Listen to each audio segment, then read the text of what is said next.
Chapter 1. Perseus, the Prophecy Unveiled. In the ancient city of Argos, where the whispers of prophecy and the shadows of fate lingered in every corner, King Acrisius ruled with a troubled heart. He was a man burdened by the weight of a prophecy, a dire warning that cast a dark shadow over his kingdom and his legacy. It was said that Acrisius sought counsel from the oracle of Delphi, the divine seer whose words carried the weight of destiny itself.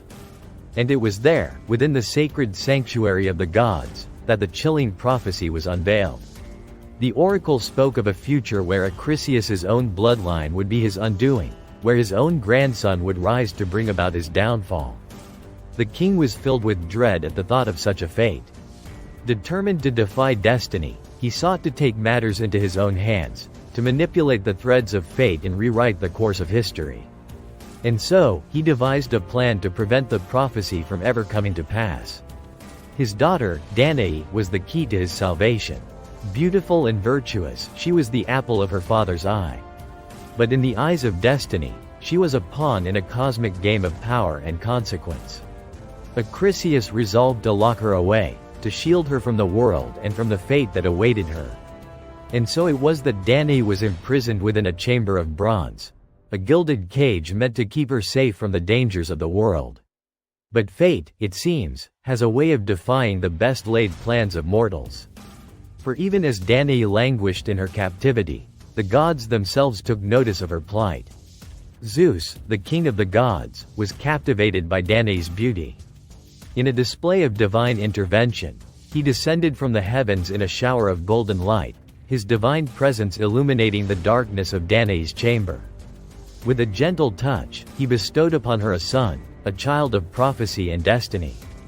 And thus, Perseus was born, a child of both mortal and divine blood. His birth marked the beginning of a saga that would echo through the annals of history, a tale of heroism, tragedy, and the inexorable pull of fate. But Acrisius, consumed by fear and blinded by ambition, could not see the divine hand at work in his own daughter's life. When he learned of Perseus's existence, he was filled with rage and despair. For in the child's innocent eyes, he saw the specter of his own downfall, the harbinger of his ultimate demise. And so, in a desperate bid to escape his fate, Acrisius cast Danae and her newborn son into a wooden chest and set them adrift upon the tumultuous sea. He hoped that the merciless waves would claim their lives, that the icy embrace of the ocean would extinguish the flame of prophecy once and for all.